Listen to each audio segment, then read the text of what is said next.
ಜೈಲಿನಿಂದ ಬಿಡುಗಡೆಯಾದ 4 ಹೇಮಾವತಿ ಹೋರಾಟಗಾರರನ್ನು ಬಿಜೆಪಿ ನಾಯಕರು ಸ್ವಾಗತಿಸುತ್ತಿದ್ದಾರೆ.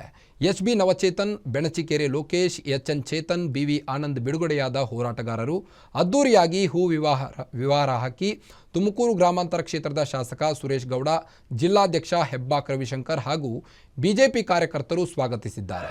ಹೋರಾಟಗಾರರ ಪರ ಉಚಿತವಾಗಿ ತುಮಕೂರು ಜಿಲ್ಲಾ ವಕೀಲರ ಸಂಘದ ಅಧ್ಯಕ್ಷ ಕೆಂಪರಾಜು ವಾದ ಮಂಡನೆ ಮಾಡಿದ್ದಾರೆ. ಮೇ 31ರಂದು ತುಮಕೂರಿನ ಗುಬ್ಬಿಯ ಸಂಕಾಪುರದಲ್ಲಿ ಹೇಮಾವತಿ ಕೆನಾಲ್ ವಿರುದ್ಧ ಪ್ರೊಟೆಸ್ಟ್ ಮಾಡಿದ್ರು. ಈ ವೇಳೆ ಹಲವರನ್ನ ಪೊಲೀಸರು ಬಂಧಿಸಿದ್ರು.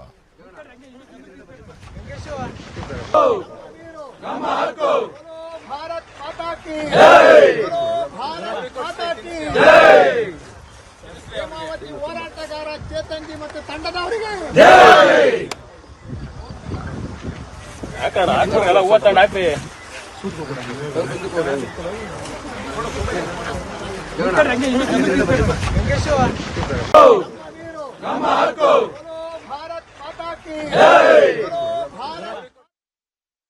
ನಿರ್ಮಾಣ ಮಾಡುವಂತ ಕೆಲಸವನ್ನ ಸರ್ಕಾರ ಮಾಡಿಸ್ತಾ ಇದೆ ಪೊಲೀಸರಿಂದ.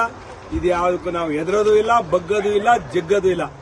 ಇವತ್ತು ನಾವು ಹೇಳ್ತಾ ಇದ್ದೇನೆ, ಜೈಲ್ ಮುಂದೆ ಸರ್ಕಾರ ಕೂಡಲೇ ಈ ಲಿಂಕ್ ಕ್ಯಾನಲ್ ಅನ್ನ ರದ್ದು ಮಾಡದೆ ಹೋದ್ರೆ ಉಗ್ರವಾದ ಹೋರಾಟವನ್ನು ನಾವು ಹಮ್ಮಿಕೊಳ್ತೇವೆ.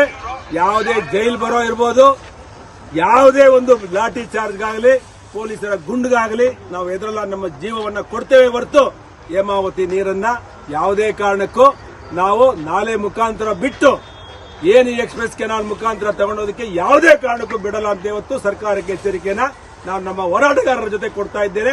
ಈ ಹೋರಾಟದಲ್ಲಿ ತಮ್ಮ ಜೀವವನ್ನು ಮುಡುಪಿಟ್ಟು ಹೋರಾಟ ಮಾಡಿದಂತ ಚೇತನ್ ಮತ್ತೆ ಲೋಕೇಶ್ ಅವರಿಗೆ ಮತ್ತೆ ಆನಂದ್ ಅವರಿಗೆ, ಇನ್ನೊಬ್ಬರು ಚೇತನ್ ಅವರಿಗೆ ನಾನು ಅಭಿನಂದನೆಗಳನ್ನು ಸಲ್ಲಿಸ್ತೇನೆ.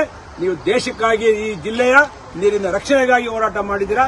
ನೀವು ಯಾವುದೇ ಡಕಾಯಿತಿ ಮಾಡಿ, ರೇಪ್ ಮಾಡಿ, ಮೋಸ ಮಾಡಿ ಜೈಲಿಗೆ ಹೋದಂತವರಲ್ಲ. ಇಂಥ ಹೋರಾಟಗಳು ಇತಿಹಾಸದಲ್ಲಿ ಉಳ್ಕೊಳ್ತವೆ. ನೀವು ಒಂದು ಇತಿಹಾಸವನ್ನು ನಿರ್ಮಾಣ ಮಾಡಿದ್ದೀರಾ.